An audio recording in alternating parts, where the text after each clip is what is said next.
So what is the situation in the hotel where you are now? When we last spoke to you, you had heard random gunfire outside. You'd also mentioned that 1 or 2 Gaddafi loyalists had come inside the hotel for medical treatment. What's the latest? The situation's gotten more tense. More members of the previous hotel staff and security and the media group that was responsible for us have returned with guns, obviously, because they were fighting.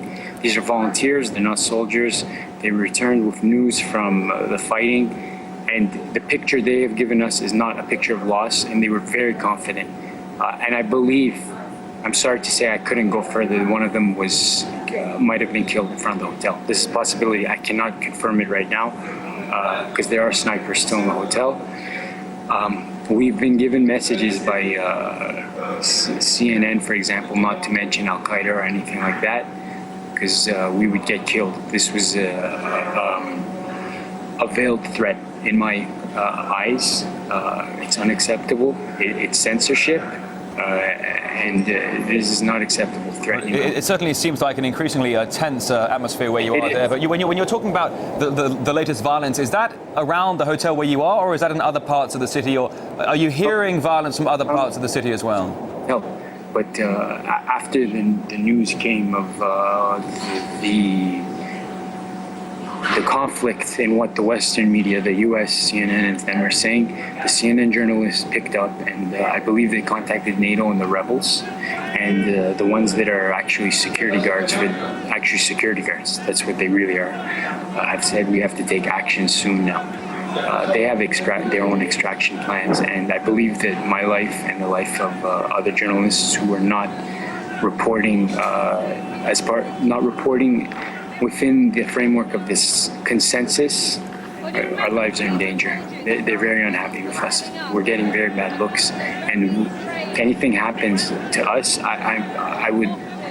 If anything happens to us, I would blame. They would have a hand in it, definitely. When they're threatening us, they threaten British nationals, French nationals. This is not acceptable. You know, just because we are not going with the NATO coverage of the news. We're not going by what NATO is presenting.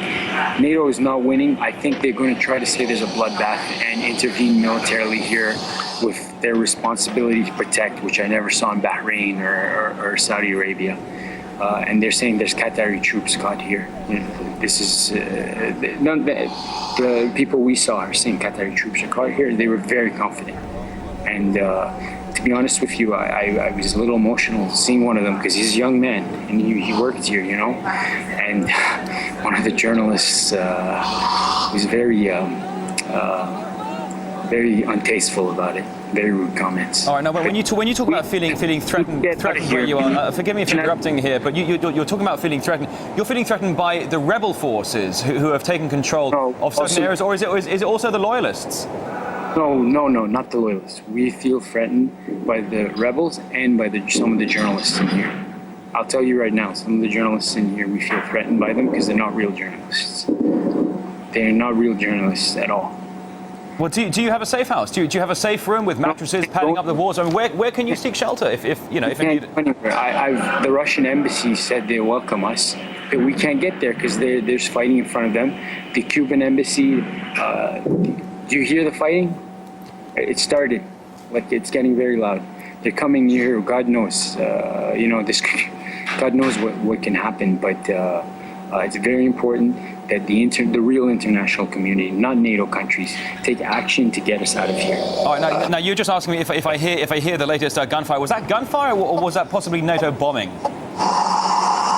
There was gunfire. I haven't heard NATO bombing. It sounds like gunfire to me. All right, now you did say earlier that you heard some bombing. You heard some bombing earlier, but is it in the immediate vicinity of your hotel? I mean, is your neighborhood, so to say, under siege?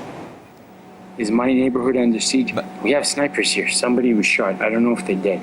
I'm sorry to say I could not go out that far to check. And once that person was shot, they left in their cars very fast. But they'll come back.